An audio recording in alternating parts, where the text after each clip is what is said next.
Boom. All right. Welcome to the Restoration Rebel Roundtable for May 8th, 2018. I am Andy McCabe. I am your Restoration Rebel leader. We are all just buzzing right now from just high energy, high frequency synchronicity from the last 2 or 3 days of the Restoration 2.0 Summit of 2018. And just, wouldn't you know it, just as soon as I start talking, Bob and Christine Timmel want to get in the room. So let's get them in the room. David Feldmeyer, get him in the room. And Mr. Mark Trader. Man, we just had a great summit. We're going to get into that in a moment. But first, as always, we read the commitments as we've all agreed to abide by before every meeting. Here we go. The Rebel commitments. In order to maintain clarity of purpose, we ask that every member of the Rebel community make the following commitments. Commitment number 1, I will protect the value of my services. I will not devalue the services of another professional by providing anti-competitive bids. I will never provide free services, as this would only serve to erode the value of similar services industry-wide. Commitment number 2, I will practice incredible transparency. Hold on, I'm going to mute Mr. Steve Slater because I think he's making noise. Nope, that was Sarah Conley. Yes, she's watching TV. How can you watch TV and this at the same time? All right, just give me a hard time there, Sarah. Commitment number 2, I will practice incredible transparency. I will explain our processes in detail to my clients. I will never hide details or manipulate reports. I will never communicate with a third party without also communicating with my client. Commitment number 3, I do not believe in competition. The restoration professionals in my market are part of my community. I will be an active member of that community. It is our unbreakable unity that will create the change that we strive for. Commitment number 4, I am willing to walk away from any project, client, or contract that is not compatible with my values and stated mission. Healthy relationships do not require us to give up money, sleep, or our humanity. Yes, sir. Yes, sir. Yes, sir. Who wants to volunteer to read that next week? I'm tired of reading it. I'm not tired of hearing it. I'm just tired of reading it. Come on. I'll read it. Who's that? Yes, Mr. Chansey. Done and done. All right. Oh, Don, get in the room. Don Nagoff, get in the room. Mr. Galaxy S8, get in the room.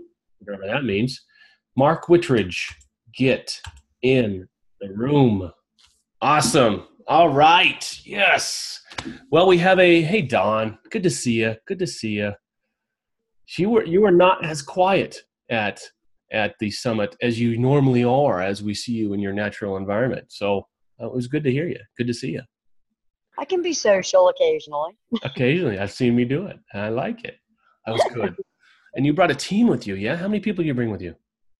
I brought 2 guys. Okay. My estimator and project manager. What'd they think? They loved it. They are all over this now. They were making plans all the way home. I love it. Okay. Hey, Andy. Yes, sir.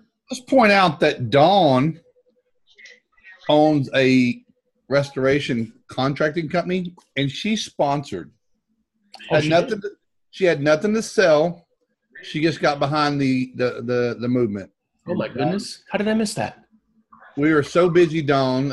I did not get to speak to you very much other than hi, hello, and do you need anything? But thank you for the clean sweep in Maryland. Goodness. You're very Wow. welcome. Wow. Thank you. I just did it because I believe in what we're doing, and that was my way of saying thank you. Phenomenal. That's, I got goosebumps again. You're not going to make me cry, though. No crying today. That's my rule. Tuesdays are no cry day, as it turns out. I have it marked on my calendar. Okay, Trey did get in the room. Mr. Trey, have you made it through that book yet? Where are you at? Trey. Hello. Trey Raines. I saw you come in. Where are you? Oh, well, he probably hasn't read it yet, so he's being shy. I don't see him. He's muted. He's there. I can't see. I was muted. I'm sorry, guys. There you. Oh, there he is. There he is. I haven't had a chance to dive into the book yet, Andy. Just been real busy trying to implement some of these grassroots strategies and get the ball rolling. So most of my time I'm running myself right until time to pass out, getting 4 or 5 hours of sleep, jumping right back up and get back to the grind. Done. All right. Well, we'll take that excuse. We'll take that. I'm doing all my accountability projects. Atta kid. Good. Well, it's good to see you too, my friend. I'm glad you made it. Likewise. Thank you. All right. Mr. Well, okay. Wait. We got a first timer. Mr. Even though 200 of us got introduced to Mr. Greg Sargent, this group of people hasn't had the privilege yet. So, Mr. Greg Sargent, why don't you unmute yourself, introduce yourself to the group? Yeah, I'm new to this. I think I'm unmuted, right? There you are. Yep. Yeah, just Greg Sargent. It was a great summit. I've been to a lot of conventions. Me and Jerry Edel were talking on the Facebook how he's got 40 years, I got 20 years, but that was the best of games we've been to anything. So I'm just here to help you guys with call conversion and cold calling, any type of help you guys need there, but mainly also just to learn from you guys as well. So, and you sponsored part of the summit, and you're offering a 10% discount to all your online courses, your call conversion courses. Is that correct?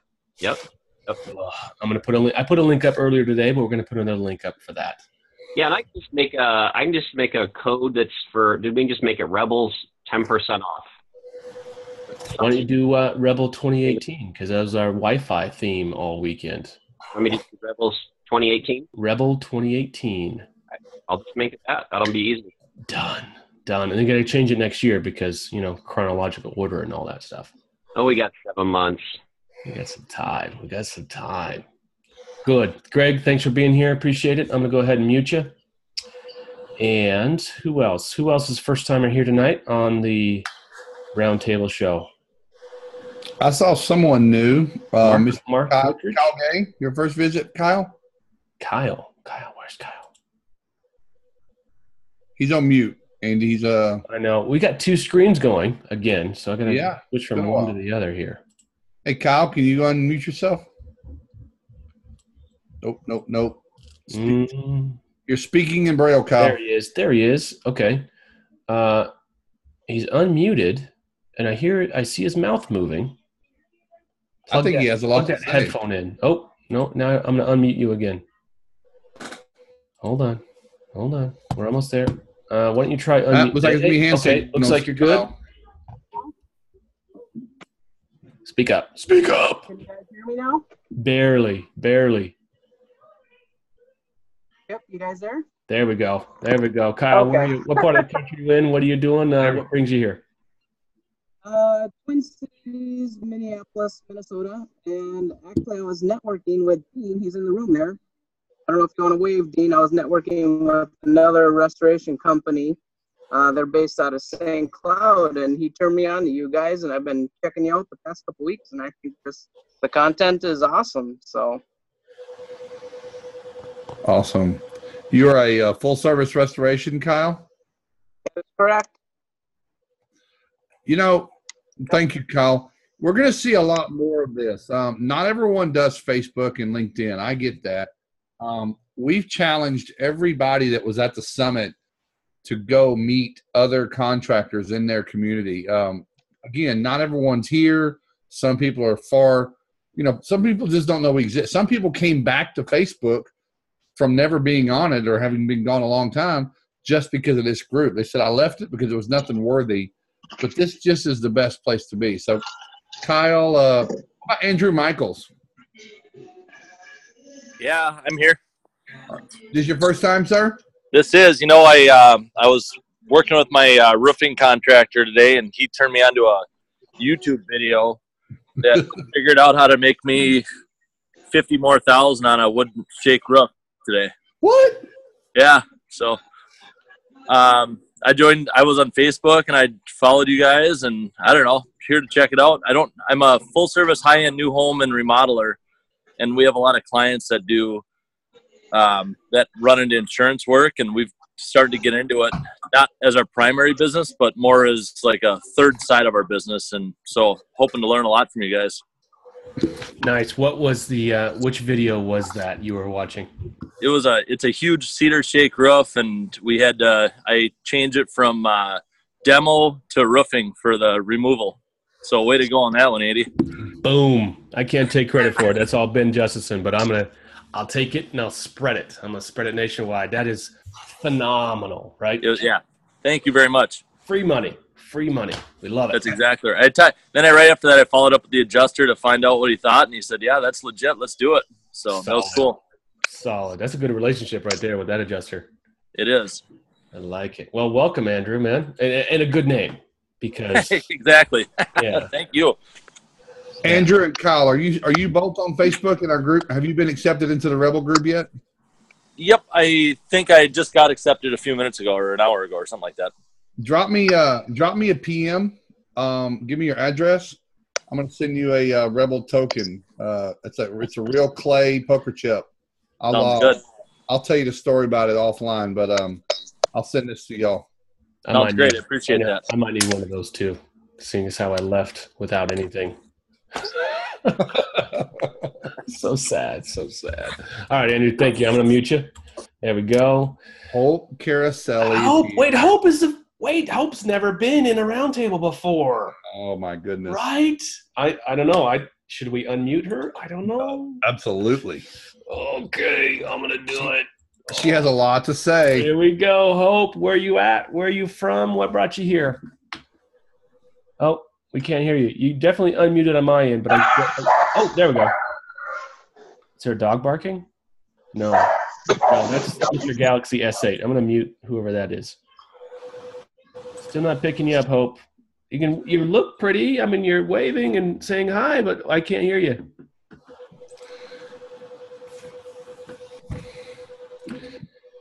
God, people like Hope and Joe and Dave and Christine and Travis make me look so bad on screen. Out of nowhere. I'm just going to go here. Come on, man. I got nothing but love for you. Don't do that. Did that. Don't hide. All right. Two more people in the room. Michael Albert. Hope. Just push buttons. Do like the Nintendo, just mash buttons until XXO square triangle. X up, down, left, X, A, B.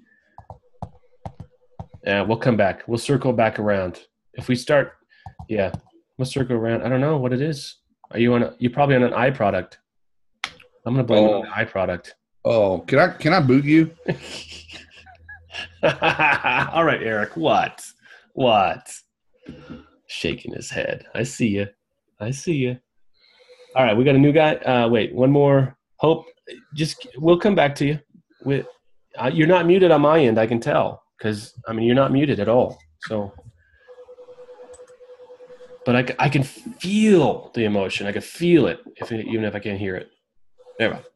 Okay, one more new guy. One more new guy or gal. Where are we at? I'm gonna go to.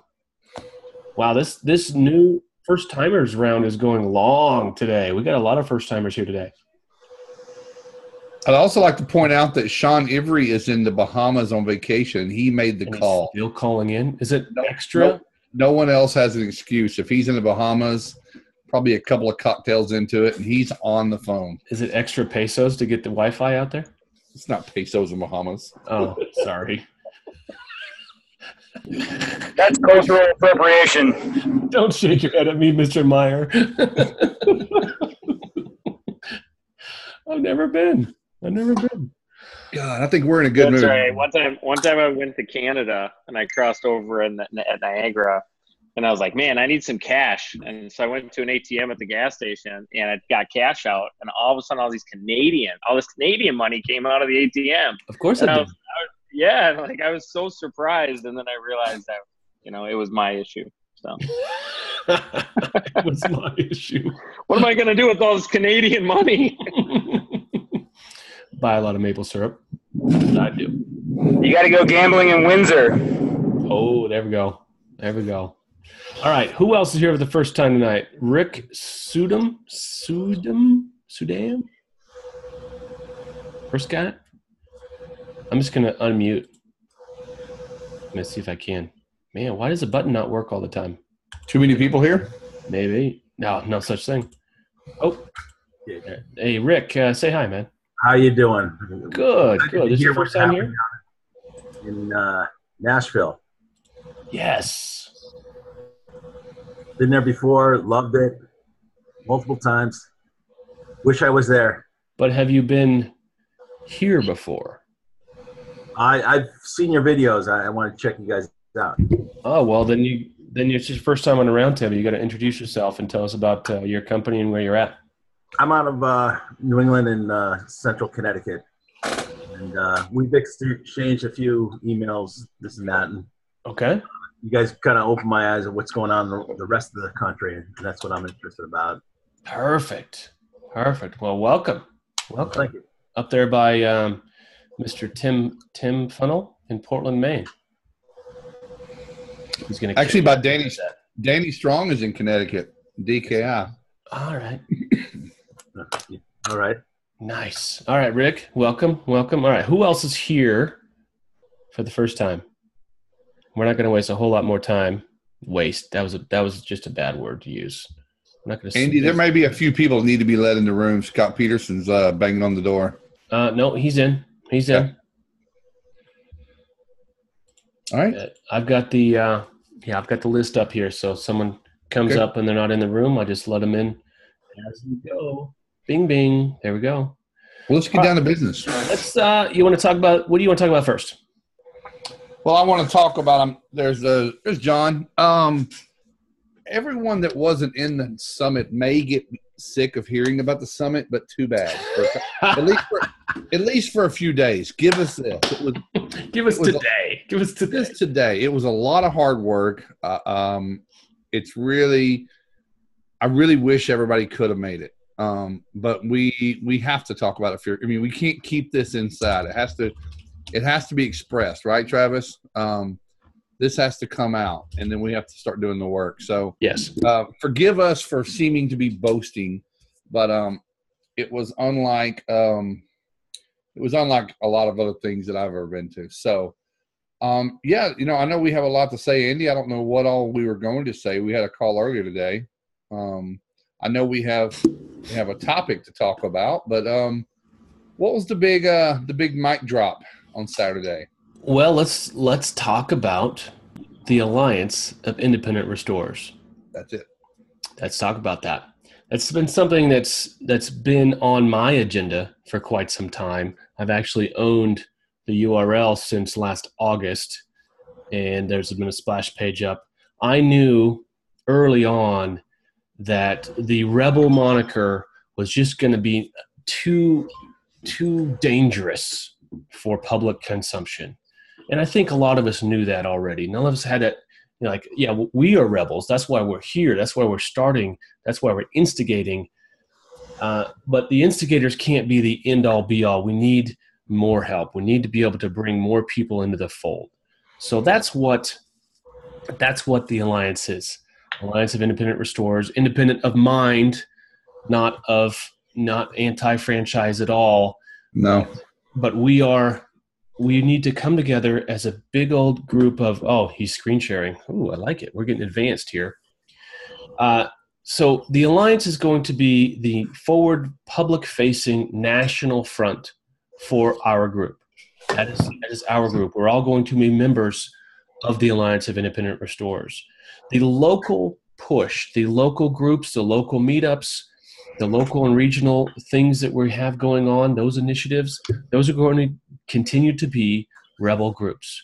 We're going to have monthly meetings on a local basis of restoration rebels meeting and crossing the aisle, shaking hands, and doing all that stuff. But at the national level, when we start talking about putting together national programs for healthcare, retirement, vendor agreements we've already got. Can we do a spoiler alert for vendor? Just one. Just the one. Just pick one. Well, why don't you tell me what it is so I don't spoil it? Well, it's already been in the group. Company Cam. Okay. Company Cam has already been in the group. Okay, so they've already said, hey, Members of the Restoration Alliance, we're going to give you a discount. Hold on, Trey. I think there we go. Whew. You're driving like 800 miles an hour. I could hear it. That's right. Go ahead, Clark. I'm bringing that up. Company Cam has given a URL that's in the site. It will only use that if you use the URL that's in the site. But Company Cam is giving 10% off. Plus, and the 30 days free may be for everyone. I don't know if they're automatic. I don't use it. But Mike Gogan and Luke are the owners of Company Cam, and they came to the event and supported. But Company Cam seems to be quite excuse me, I'm putting my phone on silent. It seems to be quite a powerful piece of software for a lot of people, and I'll let other people go into that. But they are giving Rebels only a code here, and I pulled it up, and we'll bring it back up this week. But it's Rebel 100. It's our own URL. So go and give it a try. It's documentation. I know Kiefer, and I know Brian Daltrey. I don't know if anybody else here. Dave Meyer, maybe. I don't remember. It's photographs, field notes, communications back and forth with your team about certain pictures. Looks like John's done that. Yeah. Okay. That's one of them. And I don't know. Do you want to give another one? You give another one. First off, that's not Sarah Raymond. I'm pretty sure it's not Sarah Raymond. Pretty sure it's Nathan Raymond. What about K&J Products? K&J Products already came through and said, hey, we're gonna give you guys a national discount as a group, right? Yep. K&J Products. So these are the things that this is what it's about. We want to educate ourselves. We want to work together and coordinate. We also want to use our power as a group. Why not have 2,000 people, or let's say I'm gonna make a call right now, 2 years from now, 10,000 contractors across the country. That's massive buying power. That's massive influence. That is what the Alliance is about. And the Alliance also allows people to come in. I've already had people approach me and say, hey, good job. I was on the fence. I couldn't get behind this Rebel thing. It was too dangerous, blah, blah, blah. And we all know that it's just a name, right? But it's not just a name to everybody. Some people it matters. So that's what it's about. Is there anything am I missing anything, Clark? No, I do want to point something out though. It's not going to be for everyone. You have to earn your way in. There's going to be a vetting process. You're not going to be aligned with people that you don't want to be aligned with. You're not going to be in an alliance with people that don't follow the industry standards or write the competitive bids or don't use transparency. All the things that we dislike the most about some of our competition, the real authentic reasons, the reasons not to like our competition, those necessarily won't be in our group. Some may sneak in under false pretenses, but we're going to try to have some control because none of us want to share the table or share the job site with those guys. So that's something I think has been that's been asked about since the day one that we started. Well, and here's the deal. To date, we've been a Facebook group. This is going to be bigger than a Facebook group. There's going to be membership. There's going to be an application process. There will be vetting. We will make sure that these are people that we would want to ride in the same car with and going in the same direction. There's going to be a fee. There's going to be a nominal fee for membership, and I think the vast majority of people who are in it to win it are okay with that. But that will allow us to do a whole lot more things going forward, allow us to organize and manage in a more meaningful way. Cool. I also see the potential of getting back to, I know the map was pretty controversial, but we start getting a national presence. And I know in my past, and I know some other people here, Joe, have done large loss. There's a way that we could go to certain entities and start being notified, first notice a loss of national projects, maybe hotel groups, maybe a chain of big box, or there's a potential there that we are not a one unified franchise or one group. We are independents. Other industries have things such as this, and those are some things that we'll all be checking out. But if there's something in Cincinnati tonight, who's an aligned Restore it there. You know, almost like anybody that's been in the auto industry. What's the accredited people who are all ASE certified or something like that. So some things like that might start to come about, and that might be another future iteration, but there may be some additional benefits of membership. Right. I would hope. Right. Any questions? I got to go to my other screen to make sure there's no other questions over here. Nobody raised their hand. Oh, got to go on the wrong screen here. Nobody raising their hand? All right. All right. Good. Is Joe Ledbetter? I think it's very exciting, Andy. Yeah, you're getting us really pumped up. It's just everything that's coming out of your guys' mouths is just perfect. So you guys are doing the right thing, and we're all coming together for you. And just what an incredible experience we had in Nashville. That was a cosmic deal. Yes, it was a big deal. Meeting Joe for the first time, that guy blew my doors off. He blew my doors off. I've never met a guy that's so incredibly beautiful, man. He's a good man. And I just want to be best friends with, guys like that, and Ofer, meeting Ofer and meeting all the different contractors, out there. I mean, what a blessing to me and my family to have this, incredible experience behind us. But I'm just reflecting. I'm still kind of have goosebumps from all that. It was just an incredible experience. I want to say thank you to Joe and Andy and Clark and what you guys brought and all that time and effort, up there doing all your stuff. That's hard work, man. And we all the members want to say thank you too. I appreciate that, Dave. You got. I want to say thank you too. Yeah, I'm going to second that. I want to thank all you leaders there, Andy and Clark and John and the rest of you guys for putting this event together and being forward thinkers and getting us all together on the same page. And it's not hard. John will tell you, he's put these events together before. That's not an easy task to do that. So you guys did it well. It's only the second time, and you guys are just going to make it better and better each time, and I'm going to be there each time. So I just want to say congratulations to a great event. You guys definitely busted down the doors and accomplishing what you wanted to do. And hey, so thank you guys. Well, let's not, while we're naming names, Dave is on the phone. Dave played a huge part, and Jennifer can't be here tonight at all. I think Jennifer is presenting tomorrow, right, Dave, for Dick Wagner at his event. So Dave and Jennifer played a humongous, sometimes maybe a little more behind the scenes, but albeit mega important. Sometimes that's where the most work happens. So, Dave, thank you. Okay. You're welcome. Yeah, Jennifer is she's going to be at a commercial disaster preparedness conference hosted by Dick Wagner tomorrow, and then she's got an opportunity to share with I think there's about 150 200 people there too. Wow. And she's got a chance to she's got about an hour, so she's putting together notes on the rebels and like what we're about and so on. So it's a really good opportunity to share with another group of independents. So. Well, I think Andy walked away, but while he's away, I want everybody to understand that how much the word is getting out about this group. We know about some of the smaller ones, but there's a huge group of restorers out of Australia that are begging us to come share some of this momentum and this strategy on how to unite an industry in Australia. Come on, who would have thought that? Australia. I know we've got some Canadian members here.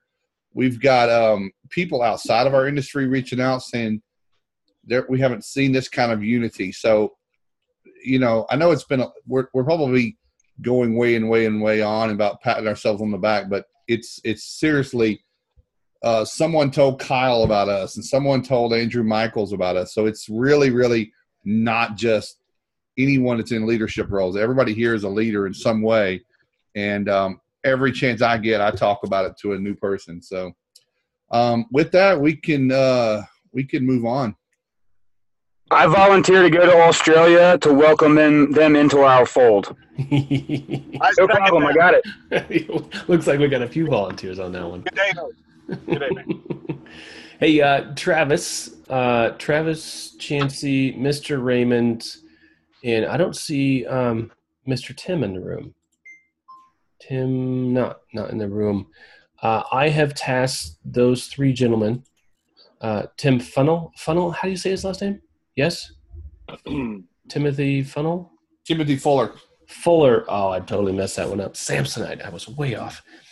So I've tasked those three gentlemen with coming up with a framework for our local chapters. Mr. Raymond has already started a local chapters. You had your first meeting, yes? First impromptu, not really structured meeting of local Restoration Rebels? Yeah, sort of. We put on a price pricing feedback seminar, yes. Yeah, pricing feedback seminar.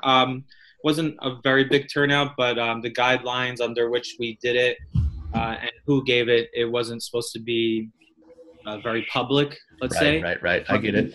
Yeah. In the future, though, we'd like to do something much bigger.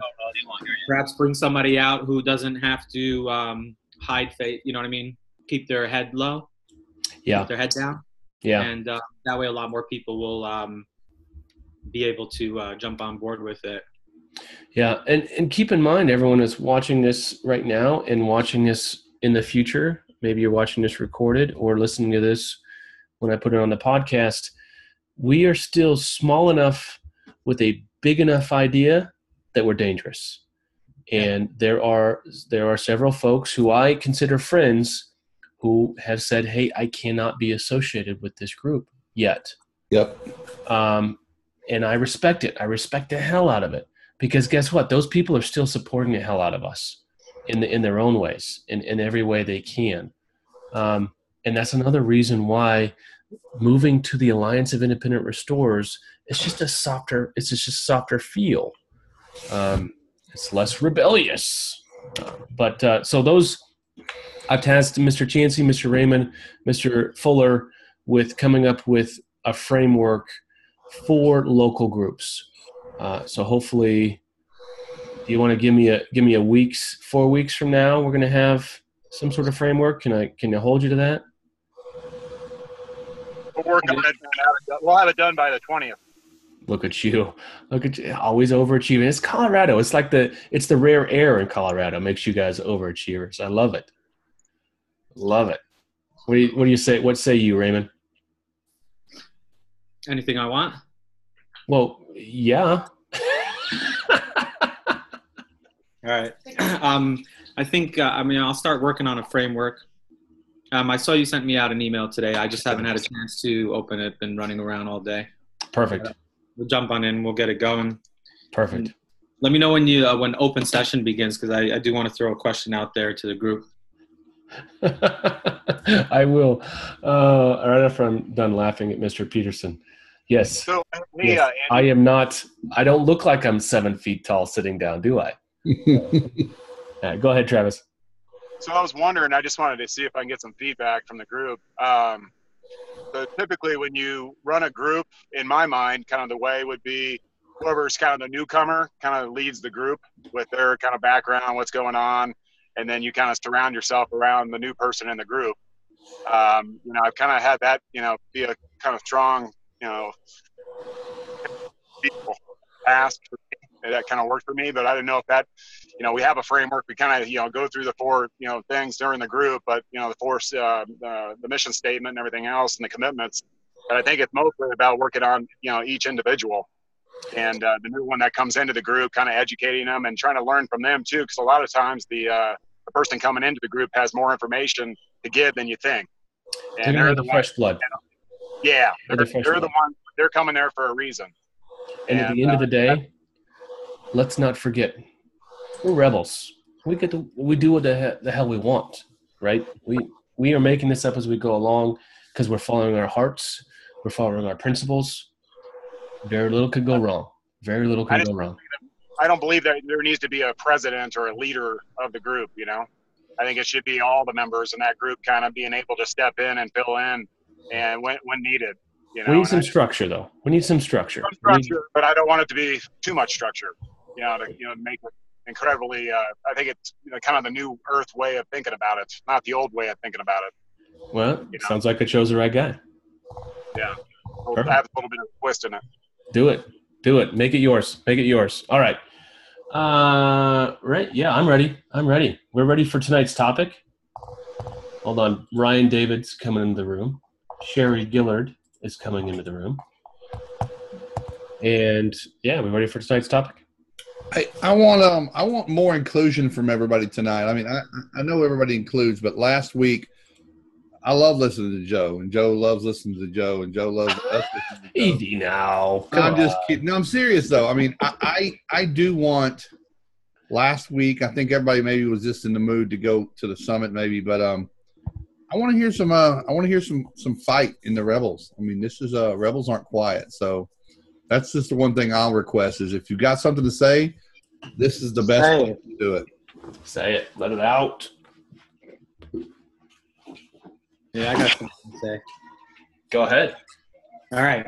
Well, first of all, I want to say thank you to Andy and Clark for putting on the Rebel Summit. By far the baddest, most informational, most constructive summit that I've ever been to. I walked away with more information and met more amazing people than I've ever met at any other summit. So with that being said, I want to say that Joe Ledbetter is the baddest dude I've ever come across in my life. Dude, come on. And I know like everybody's throwing the love at him, but like he stood there and he was telling everybody like, you know, you got to be careful. And I felt like, you know, I just remember walking up to him afterwards. I was like, dude, I felt like you were trying to instill fear in me, but all you did is gave me an injection of heroin. So there you go. I have a question. Heroin from the jail. What's that? Heroin from the jail. Exactly. From the jail. I just have a general question for the group. I want to know if anybody's had experience bringing a third-party interference lawsuit against a carrier. I just had an experience with it that they left a lot of evidence behind, and I feel like I have a really strong case, and I want to talk to somebody that may have gone down this road before. I don't care to make money off of it, so I think it might be a good opportunity for a lawyer, because I don't care if he walks away with, you know, all the proceeds from it. I just want to set a precedent, an example. So next time I'm on a job and they, you know, they want to get on the left foot with me, you know, I'll have some ammo to work with them. So if anybody knows anything, just let me know. You're talking tortious interference? That is correct. Yeah. Yeah, and if that's the same situation you talked to me about, you're probably correct. Yeah. Are you looking for a particular case experience on a mitigation job or on a reconstruction job?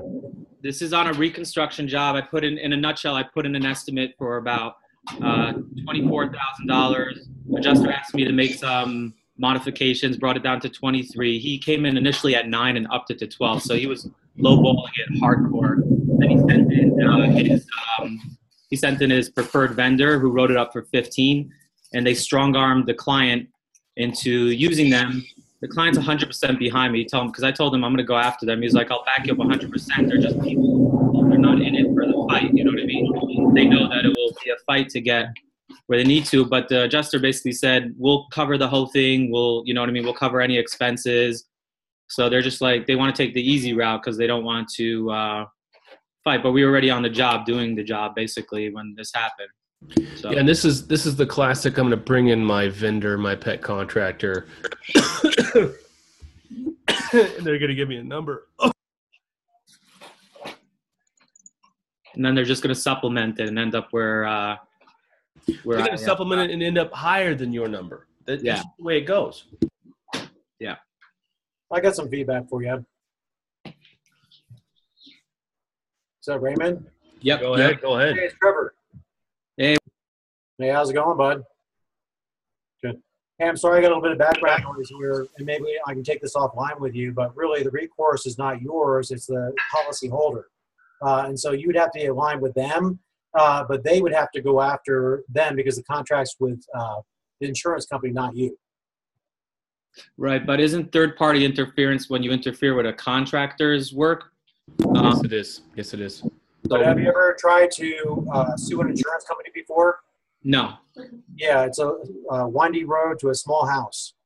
Wait, you guys heard my story about the only court we can win in, right? We got that. We got that point made, right? And I'd be happy to talk to you more if you want, Raymond. Yeah, Gotcha. sure. I think Trevor's going down the right road. You may have a Get the case, but it's harder to fight unless you have your. Anyway, yeah. Why don't you guys take that offline, and I want to hear the end of it. Oh, John, you got something to say? I was just wondering, did the homeowner actually hire this person, or did they hire the third-party contractor? No, they haven't hired them. The adjuster basically, brought them in, and they just decided to go along with it because they're not, they don't want the prolonged fight and stuff like that. Are they actually repairing the home though? They're going to finish the repairs that we started. Yeah. As soon as they sign that contract, repaired the new contract, then you got something. I think. Yeah. I wouldn't let them if they're working in the house without a contract. That's crazy. That's a good point. I don't understand if that client is in your corner while they're allowing repairs to go on by a contractor that they do not support. Because the adjuster has told them basically that he's not giving them a dime over 15 grand. Now, I laid out for them the process of how we could fight this, but they're peaceful people. They just want to get back to their lives. They're not interested in dragging this out for, you know what I mean? So they've been strong-armed and they're giving up, even though they've told me, Yeah. So here's an idea from Minnesota. Can you bring in a public adjuster? But we're not talking big dollars. We're not talking big dollars. We're top end 26, 27 grand. No, I understand, but it's still cheaper than an attorney. How about appraisal? Yeah, exactly. Appraisal. Yeah, but appraiser's not cheap either.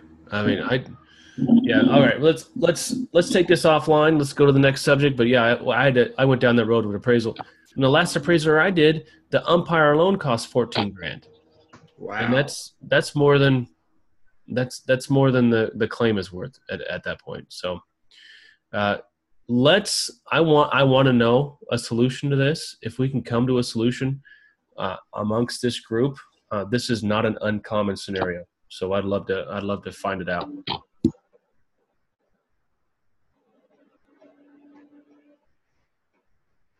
Cool. Joe, you ready? All right. Am I muted? No, man, I'm just ignoring you. It's all good. What's up, everybody? Listen, the summit was amazing. Amazing. My favorite part, besides meeting all of you in person, but my favorite part was when we did breakout sessions. I walked around every table, and I swear to you, it was like walking into any one of your offices on a Monday morning into your own conference room. Like, shit was real. People were talking. This wasn't like, oh, what kind of DHUs do you use? Like, it was no, like, listen, I'm having an issue with this employee, and how do I deal with it? I'm having an issue with my receivables. I'm having an issue with this. Like, I need to fix this. I want to talk about this. And everybody, like, you were like longtime coworkers, colleagues. We couldn't break them apart. We tried to break it up. I was like, no, we're dealing with shit here. We'll get back to you, Mr. Summit presenter guy. It was awesome. Right. Like, you guys were just so engaged with each other, right? And I didn't expect anything else, because when you look at the Facebook thread and you see the content, but it was just, I was speechless to see it like in person. So, like, big shout out to everybody that came. It was so powerful. Like, all the speakers, all the sponsors, unbelievable experience. I personally learned like so many little cool nuggets that I started to implement right away. Just stupid little things that just make big world of difference. There's so much to get out of all that. And I thank everybody for the compliments, man. I really do. Listen, I'm just a restorer like you guys, man. I didn't go to college, right? I did School of Hard Knocks and figured some shit out on my own. But I appreciate all the love. Like, I genuinely do. Chloroform? That wasn't on the list of dangerous fucking shit you had in that building. Definitely wasn't. Right? Joe, can I comment too? So my dad has been a longtime member of the NHB, or was, I guess, and he used to do what was called a Builder 20 group that was located wherever the big meetings were. They'd break out. So it was like sessions where you're intimate with your friends and colleagues. It was like your own personal board of directors. And what you were just describing really sounds a lot like that. So that might be some avenue of how we've structured this group too. So for future. Yeah. Yes. Let me interrupt you, Joe. If anyone was at the summit and they didn't get into a squad or their squad evaporated, let Clark know. We'll get you reseated. And if you want to get into a squad and you weren't at the summit, we're going to make that happen. We're going to give an avenue for folks that weren't at the summit, but they want to take part in this accountability group that we put together, these accountability groups. How many do we got, Clark? We've got 12 of them. How many squads do we end up with? You're muted. You can hold up your hands. Or it'll be around 12 when we already have people disengaged. Yeah. Yeah, well, we knew that. There were some people that were just marketing people. They're not. Yeah. Yep. I think, and we didn't discuss this in our leadership call earlier today, but I'm telling you right now, we're going to make a way for people that want that accountability that weren't at the summit to get into a squad. We're gonna make an avenue for that, and that by Friday I'm gonna have the mechanics of that set aside. So all y'all that weren't there, the next 6 months, people that were there, they came away from the summit with 1 to 10 ideas that they had to implement to get their $1 million idea.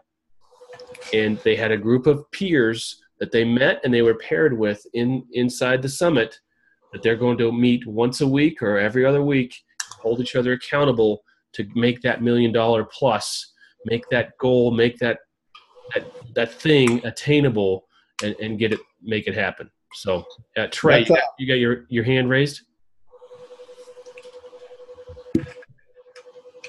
Yeah, yes, sir. I'm sorry about that. I'm driving, so I might have missed some of the details here.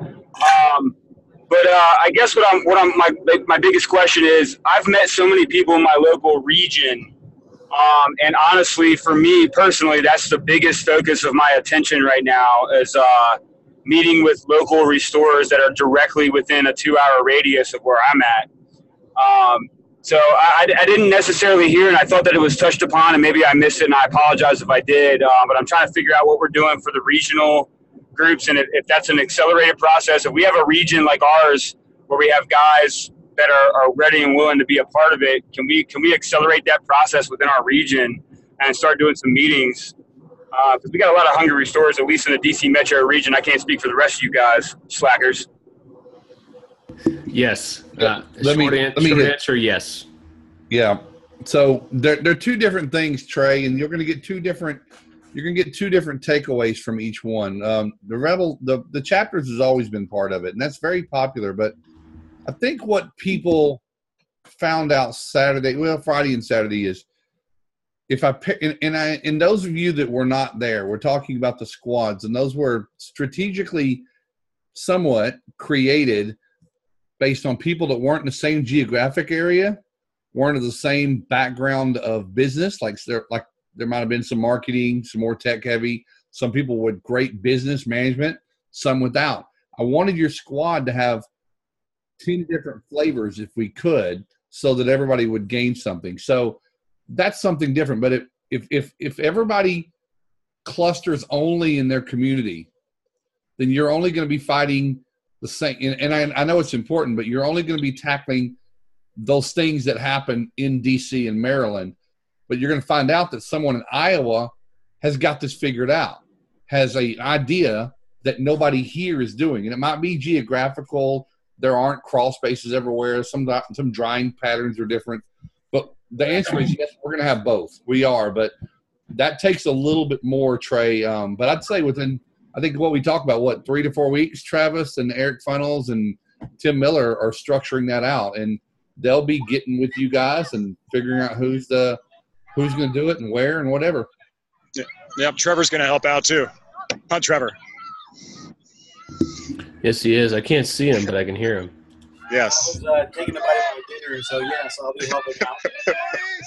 Yes. We'll knock it out by the 20th.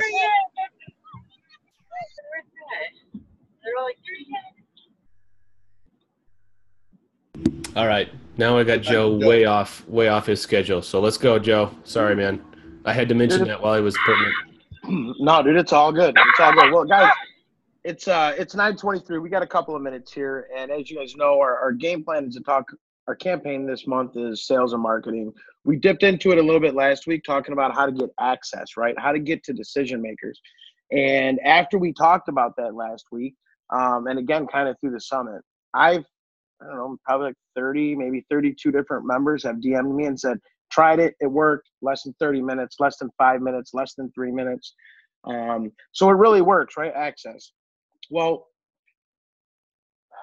access is everything in sales and marketing. So today I'm going to briefly talk about guerrilla marketing, something that all of you can do in your business right now, for the next event that hits your marketplace, right? So it could be a windstorm, it could be a heavy rain that causes localized flooding, etc. But when these type of events hit us, you need to be able to capitalize and take yourself to your capacity. Like if an event hits your region and you don't get to capacity, then you're not marketing enough, right? Like simply put. So if you've established a capacity and you're not getting to that when there's an event, there's several things that you can do to take you over your capacity pretty quickly. I'm not saying like take on more than you can chew. I'm just letting you know that this method right here is going to generate a lot more opportunity. So I know most everybody does mostly water mitigations. I know some of us do general repairs as well, or exterior claims. So briefly, this methodology applies to either a windstorm, hailstorm, or flooding, etc. And it's really easy. So it's all about data. It's all about knowing where the issues are at, right? So you know where to go. But it's about understanding the weather patterns, understanding where the 2 inches of rain fell, which city, understanding where the winds were 60 or 70 miles an hour. So paying attention to this granular data that you have available to in your phone, right? Like you can just Google search wind speeds where I'm standing and you'll get the answer. This isn't rocket science. Again, find it very simply. But get the data, go to that area. And through all of your other marketing that you already have existing, most often, if this is the kind of business that you do, you're going to get an opportunity with a pre-existing customer, right? So you can pick this conversation up from either you have a pre-existing lead or you're walking in the door, you're walking into a neighborhood that has damage. Simply identify a home that has damage. Knock on the door. Hi, I'm with XY Restoration. Like, we can help you fix your shit. No problem, right? They're going to sign up. Give them a reason to feel comfortable with you and close the deal. Move it forward. Like, I don't want to have to get into how to close your first customer. I think we're all kind of past that. If anybody isn't, we can go offline and have that conversation later. But close the first deal. Now, here's what you do. You go above and beyond in all facets of service. Hire the best service that you can possibly just give a customer. And then like +1, right? And then you go to Mrs. Jones and you say, Mrs. Jones, I would love to help your neighbors. Could you introduce me? Like, ask for the business, right?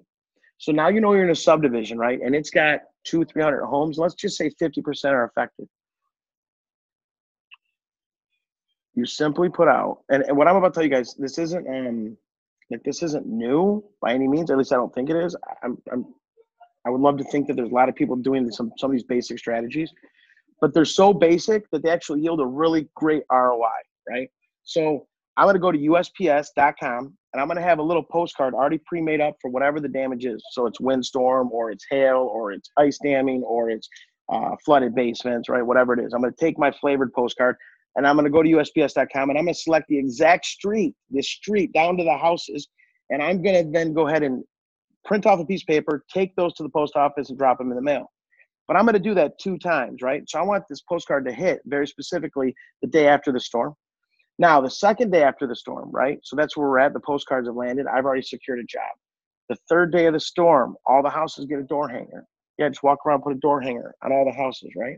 By the way, all your jobs have a yard sign in them. All the vehicles that were passing out the door hangers was at 5 o'clock on day 3, not 2 o'clock, not 1 o'clock in the afternoon. Pay your guys overtime, have them out there between 5 o'clock and 7 o'clock. So between that time, when everyone's getting home still haven't figured out what they're going to do with their issue, maybe they're still home dealing with their issue, here comes a ray of hope. By the way, at 5 o'clock, guess who's pulling off the block? Anybody who's already working, right? Because they've been working. So you have a captive audience. roll your vehicle down the street, day 3, 5 o'clock, pass out all your door hangers, right? Now what's going to happen within 24 hours, you're going to get another 2 to 3, maybe even 5 leads based off 50 homes being available if you have a decent presentation to your company. Just leads or opportunities, right? These aren't closed deals. So now you make it your primary effort. You go after those first few customers and you sell them, right? You say, well, we're doing Mrs. Jones. And you make sure that you explain the process thoroughly and you do a good job and you get that customer. Now you have maybe 3 or 4 customers on this neighborhood. There's still like, 47 to go, right? And there's some competition starting to pop up, but at the end of the day, there's still probably like 35 homes that aren't under contract. That's the reality. We're like day 3, day 4 after a windstorm. Most of these people don't even know they have an issue. If it's a flood event, a little bit different, right? They're all gonna be at their curb throwing stuff out. But again, that sales cycle, and maybe you're not on day 3 of that, maybe you're on day 2 of that, but it's the same principle. And now what you've done is you've become what's known as omnipresent. Now, we can take it to the next level and focus like a Facebook ad right to that geo target. We can do some Instagram geotag right to that target. And we can do some of that. And I definitely encourage it because in my opinion, it's like all in, full court press, like all facets, right? Should be pumping at the same time. But here's the results. Within 4 to 5 days total on any one event where that's going to drive, where you have 50 customers in a neighborhood that have an opportunity. And I don't care how saturated your market is, right? Like I really don't, because if a widespread event comes through, guess what? The key word is fucking wide, right? So it hits everybody. Like, so don't be afraid of it. Interrupts, the perpetrator panics, he kills them both. So at the end of this event, 4 days, I guarantee you with these simple things and some simple basic sales tactics, like 101, right? Like always be closing, like simple stuff. You're going to have 20 opportunities. And like you guys can say, well, that just seems like a lot, or I don't know, maybe. Okay, like test it out. Just test it out. So we, as some of you may know. Joe, you're talking about every door direct mail? Is that the every door direct mail? Yeah, that's the mailer. And marketing guys, like paper marketing guys know this, but no one is implementing this in this way. No contractors are implementing this in this way, right? No, very few are, right? Very few. And here's the reality though. So people don't like junk mail, but when there's a disaster, right? When the power goes out for 4 days and neighbors start coming outside talking all day, guess what happens? People end up with their fucking hand in the mailbox all day long. People are standing at their porch reading their mail. Like the audience is way more captive. Again, the conversation started with the word access. Mm-hmm. Access. So we've created an ability to become omnipresent, right? We've created an opportunity where the potential client with the potential need actually knows our brand, sees it 3 or 4 times throughout their daily travels. The key to having the vehicle out after 5 o'clock. Like we really do that so that we really get their attention. And then the phone rings and it's on you to close the opportunity. So I challenge everybody, when there's any sort of an event, even if it's isolated in your mind, do the data, understand its damages, do some inspections, drive through it, and just pull the trigger. Like you would be amazed. Like, so here's the cost, right? Here's the full breakdown. 2 postcards, door hangers, labor, fuel, vehicle, travel, yard signs, right? That's the marketing piece. Because that's the money that we really spent, okay? Once a salesman hits the salesperson hits the front porch, at the end of the day, all the marketing costs are behind us. So to hit like 200 homes, right? That's all we're talking. Small little target, stay focused. We're talking under $1,000. Like under $1,000 true hard cost. For sure. And you covered that with your first sale. Right, first sound. Right. Okay. So that allows you the ability now to start to capture a whole lot more people, right? And every job that you get, the cost per job is substantially less. But here's the thing. You can't oversell your ability.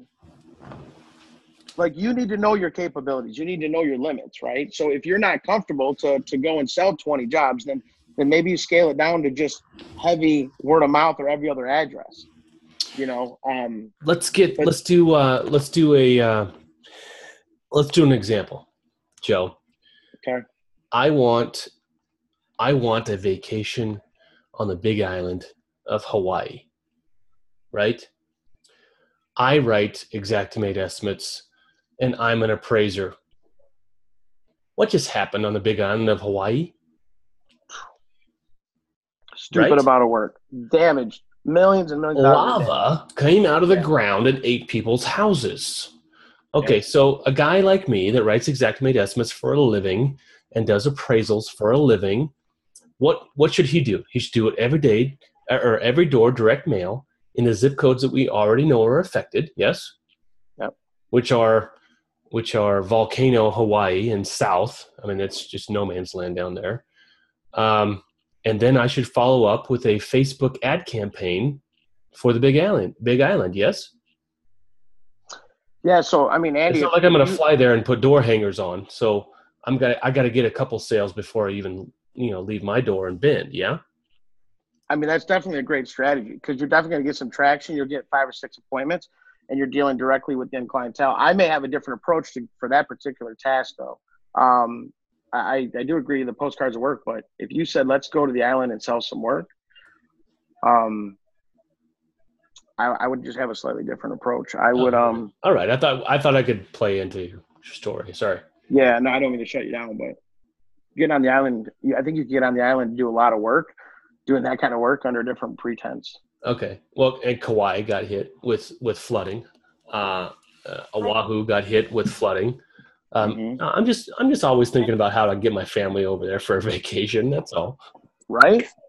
Yeah, I'm down. So, I mean, guys, really, it's just a simplistic process, right? Like you don't have to overthink it. If you get a nice 3 inches of rain in a certain area, and you guys should know in your markets by now which cities flood. Like, just be relevant.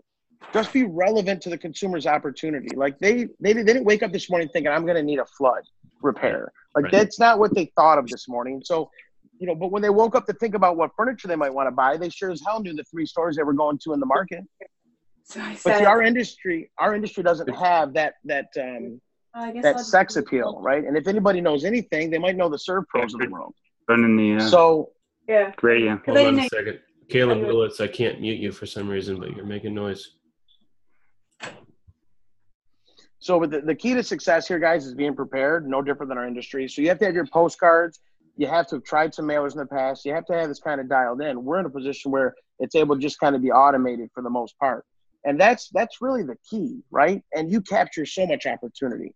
So today we just want to talk about, again, sales and marketing, something a little more brass tacks, something that doesn't cost a lot of money, something that really everybody that's an entry level and or experienced in the business can simply apply and take a nice peak, when you get that storm surge of work.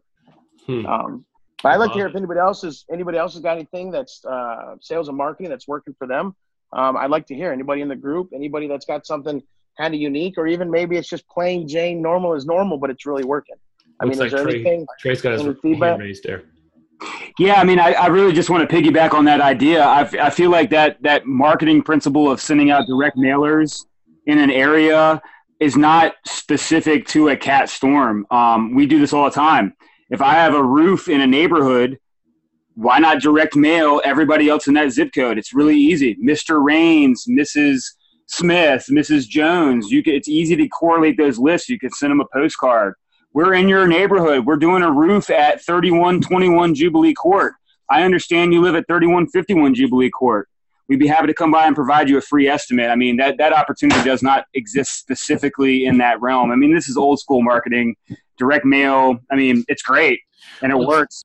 It's expensive and it's a dinosaur in my humble opinion, but it still works. And I do this all the time, especially you get a wind gust and somebody calls it a cat or a wind event.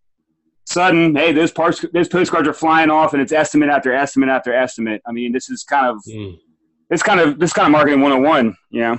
Well, people have used this type of blanket postcarding before, but I don't think in this way. It's an old tool used in a new way. Andrew Michaels, you got something to say?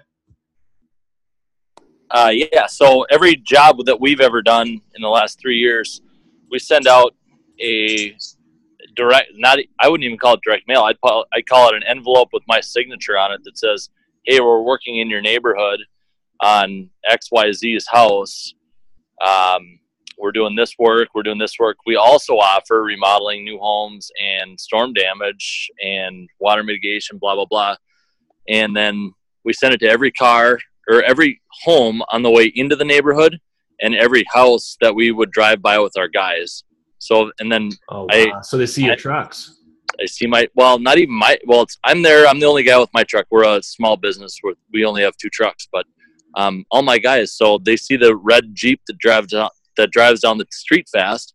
You call me directly and I'll be out there to take care of the problem right away. Rather than call the sheriff, call somebody else and bitch to your neighbor, you call me directly. So it's kind of a hands-on approach. Wow. There's a Go couple ahead. times that we have taken and rented a mobile home, RV type, and set it up as a mobile office in front of the neighborhood and put a big banner on the front. So everybody coming home and going to work, they see us already stationed at front of the neighborhood, and they can stop in and ask for estimates or first help on the projects or whatever. But that gets you in the neighborhood and somebody mans it 24 hours a day. Yeah, that goes back to what Joe was talking about in his presentation on Saturday was you got to lock down that first job. You lock down that first job, and then you drive straight down Main Street and you park.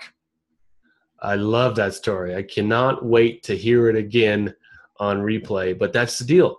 And you almost give that first one away just for access.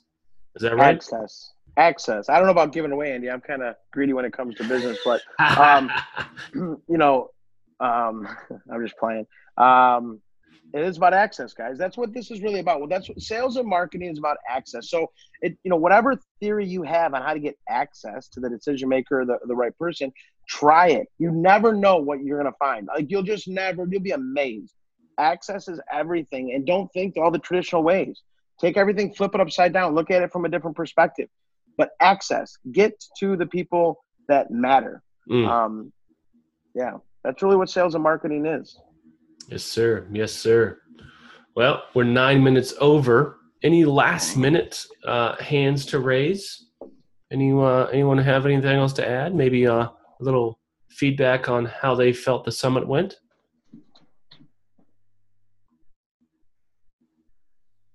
No, come on. You guys weren't this shy on Saturday. All right, Deb, go ahead, Dave. I can say something. I was going to ask real quick, who are the ones that are creating the structure for local chapters?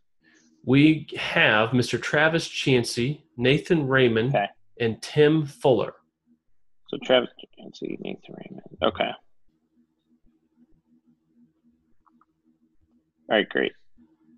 They just got chosen because they had the most enthusiasm about it. Right? God bless him. All right, for Kedem. God bless that guy. Kedem. All right. Kedem. Sorry.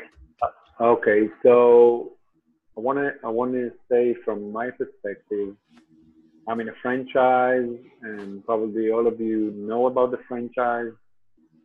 And my ideas and my perspective of how it should be, or how we need to do things, or what is the service we need to give, or what kind of quality of a job we need to do is very unique. And all the time I'm trying to push to this direction, and I get pushed back.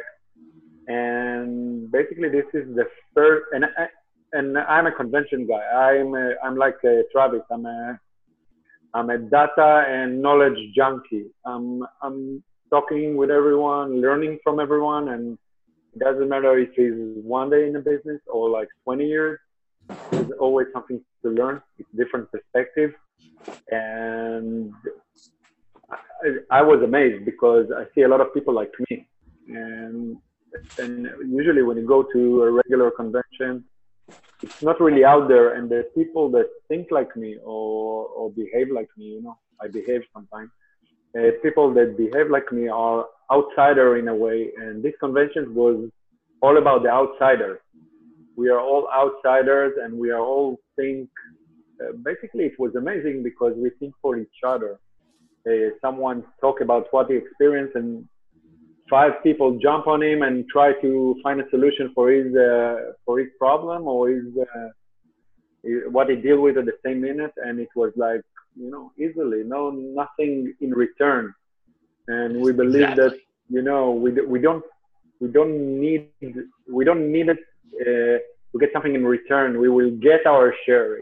We obviously will get our share, and it was enough to be like 2 days with all these amazing guys and understand that there is I will not say hope, because hope is too much, but there is a great future for people like us that really, really want to change and really want to give a great service and get paid for it. That's our sin. We want to get paid for it. Exactly right. There's power there. There's power if we trust each other enough to lean in, and that's what we're doing. We're leaning in. We're to each other, and that's where we get that. Like I said, it's showing. You got to show a little vulnerability. You got to show a little your belly there, and be exposed. But how many times did we see anyone that they exposed themselves and they got crucified for it? This many times.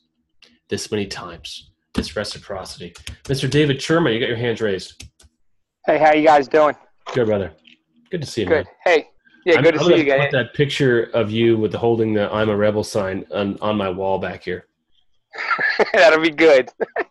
It's not as high up as what you would have held for sure, but I tried. Hey, the event was good. I've been to a lot of other seminars, man, and for the amount we paid, and there's nothing you could get that much information out of. We had a whole bunch of good information come out of that. I've been in a Remodelers 20 group. I've been in another type of peer networking group, and just the way everybody shares was actually pretty good. I got a lot out of it. It was definitely worth it to me to travel. Had a lot of good times, met a lot of good friends there this weekend. And it seems like everybody's dealing with the same problems in their companies, and each one of us can help each other get through some of the stuff we need to, no matter what size we are. So I think it's a good thing. But like I say, I appreciate you guys putting it on, you, Clark, and everybody that put that on was great. So I appreciate it. Thank you. Absolutely. I appreciate you being there and being a part of it. Everybody else, just Andy. Nothing but love. Yeah, go ahead. Is that Nick? Hey, obviously, Summit was awesome. The presenters. Oh, that's John. I'm sorry. I was looking at Nick Knack, and his mouth was moving at the exact same time as yours, John. Sorry. Go ahead.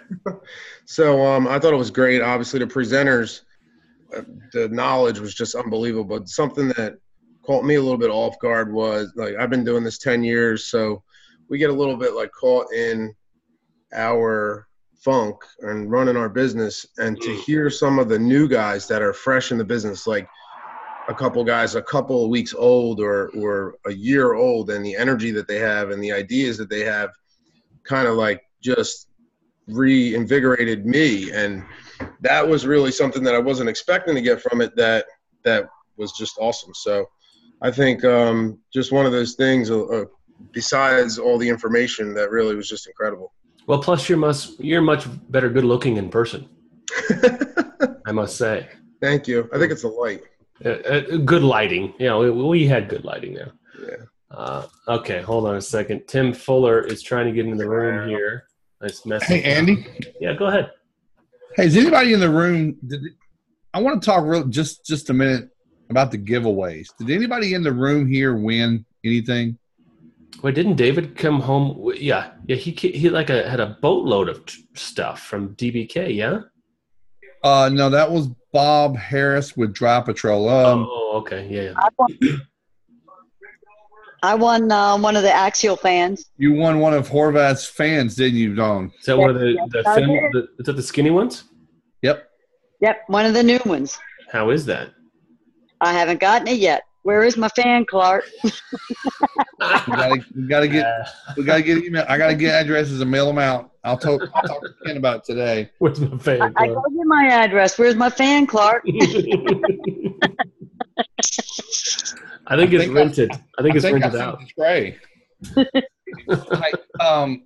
Yeah, so 5 Axials were given away, 2 Yeti coolers, a $5,000 to $6,000. I think Jake Hibbard with DBK told me that package was worth $6,200 all in of Drymatic stuff. Was given away. We closed out with that one. OVR Rentals gave away $1,000 credit to an ICRC course. I know I'm forgetting some other things, but again, it was just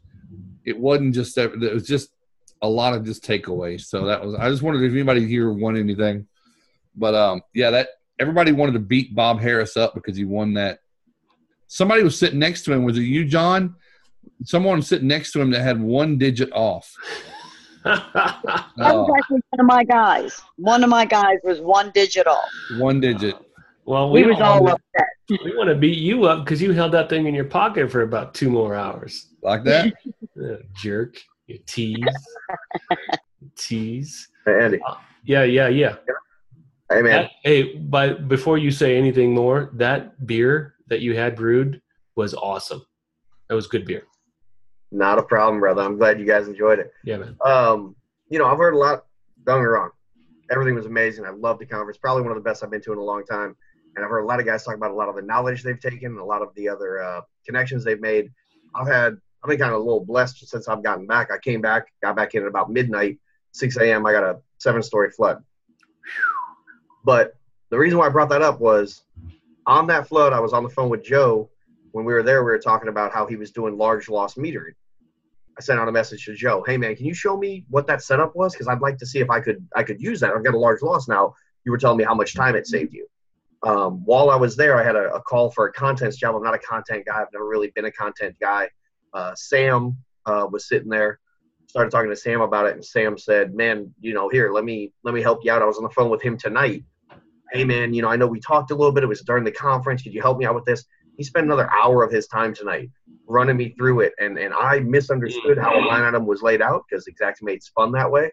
And I almost wrote the estimate leaving probably $5,000-$6,000 on the table just because he was like, no, man, you got to look at this and make sure you alter this. And, just in that aspect, I was talking with Clark a little bit earlier today. If I take nothing else out of this group, I take nothing else out of anything else that's ever going on, I've increased my business and my functionality by 10 or 15%, not by the big stuff, not by the, let's be champions, let's have a warrior call, let's look at that. But just stepping back and listening to the small things that all of you guys have been doing this for 15, 20 years. I sat around a table in the conference hall until midnight, just listening to guys who were talking about stuff and small little things that they've made the mistakes on. They've made errors on. They've learned the lessons on.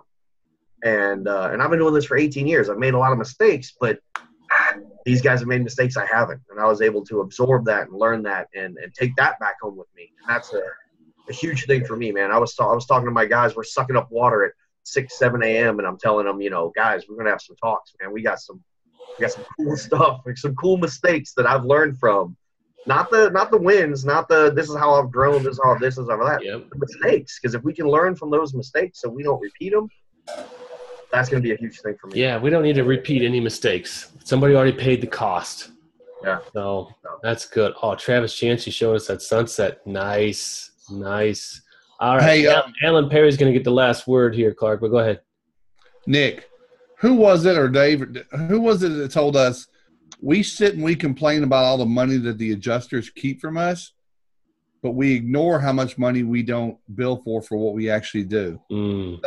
Was that Jeremy Reitz? So now he's probably talking about his estimating class, but there's so many places where we're not efficient with our scoping and things that we actually should be billing for that would never get questioned. But yet we want to sit around and mope about some other things. And I know I've been guilty of that in my life. So, okay, that's it. Go ahead. Whoever's going to close it out. Appreciate it. I think Alan Perry had his hand raised. Go ahead and unmute yourself, Alan. But Sean, how good was that steak? Sean and Tim. Tim was there. I know Clark was there. Oh, my God. My life is forever changed. I've never been to Texas de Brazil, and I can't wait to go back. Oh, my God. And Andy, I'm drooling just thinking of it right now. Yeah, Joe. Both. Happy birthday, Andy. Yeah, right. That's what I was just going to say. Don't forget the birthday cake. You jerks. What's up, Tim? Hey, buddy. How are you? Good. All right. Alan Perry, bring us home. What do you got? Hey, Andy, I'm in South Florida. I've been restoration almost 20 years now, and it's gone full circle here. With hurricanes and everything like that there, and obviously listening to you guys talk tonight, And, hearing people about, the estimating how much money we leave on the table, it's more to a fact that we're, I don't know, I almost want to say the word lazy, in regards to actually billing for everything that we do. And that could be part of the fact that Xactimate doesn't have a lot of the things that we actually do, and they make it that way purposely. So it's, I don't think Xactimate for me, even though we got to use it, is not the end all be all. We use time and material, which is a way better software, and you're going to make way more money by doing the time and material worksheets that they have out there. So I'm a DKI member. I've been with DKI probably almost 20 years as well. And the time and material that they have for all of commercial work, and we're now starting to use that just for our regular water damage jobs. And it's literally gone up 40%. And those jobs are obviously profitable as it is. Yep. But, our biggest battles are, really with all the uneducated adjusters that are going out here, all the general adjusters for the most part are gone. They're either umpires or appraisers or attorneys or whatever it may be. And you're now dealing with guys that, have no education in regards to construction. They stick them right out into the table to say, here you go. And they're doing what we're doing in regards to getting, talking roundtable stuff. And, every word they come up with, everything you do is excessive. That's their new word now. Everything you do is excessive, and no, you don't do this, and we only do that, and they're all just copying and pasting their same BS all the time. Sure. I'm looking at all the stuff you guys have on Facebook, trying to find some stuff that's on there. I've shared some stuff on Facebook as well. But the bottom line is I think what you guys are doing are awesome. I couldn't get to that conference, unfortunately. I have my kids, but I'm definitely going to try to get to that next one. But it's really knowledge is power. And the more of us that can get together and stay together in regards to doing what's right and fighting for what's right, we'll be able to win that battle. But there's just so many of us that are out there, and not us as in, our group, but, look, I know a lot of DKI members that 80% of their work comes from the carrier. Mm-hmm. And I've been directly opposite my entire, the entire time I've been in business. Maybe 10% I get is from the carrier direct. Yeah, brother. So, I understand, that, hey, that feeds their kids and, pays their mortgage. So I get it. They can't just say, hey, see you later. Thank God I don't have that situation or that problem, but it's still always a battle, Yeah, and that's what we're fighting to make it less so. Go ahead, Clark. Alan, I just remembered the other thing. I actually looked at my notes here, what Jeremy said. Not only is it what we leave on the table, we often price our jobs based on what we think the insurance is going to pay. Mm-hmm. So we have been programmed with there's a thing called Stockholm Syndrome. If anybody doesn't know what that is. Yep. We are programmed to we're just giving up. We just don't even want the call, the email, the fight. We want the delay for sure. And we price jobs based on, well, they're not going to pay for this. This is travelers, boom. And that's what we have to get out of. And we can't do that with one contract or two. We can do that with 2,000, 3,000, 5,000. 10,000, 10,000, 15,000. I set a goal, man. 2 years from now, 10,000 members of the Alliance of Independent Restorers. We're going to do it. We're going to do it. Well, this was awesome. This was so awesome. We had a great weekend at the summit. I'm sorry if anyone wasn't there. All of us that were missed you greatly and had a great time, had a great sharing opportunity. And now it's back to work. Now it's back to our squads. If you want to get in the squad, once again, get to Clark. We will get you into a squad. We'll make that happen. But don't let this go. Don't let this just be information. Don't let this just be knowledge. Knowledge is not necessarily power. Power only comes when you take knowledge and you implement it. Implementation is key. The hard work is where you put the knowledge to work. Then you get the reward. So let's do that. Let's do it for each other. Continue to reach out, pick each other up, love on each other. It's great to see you guys, and we'll see you in a group this week. We'll see you next week. Peace.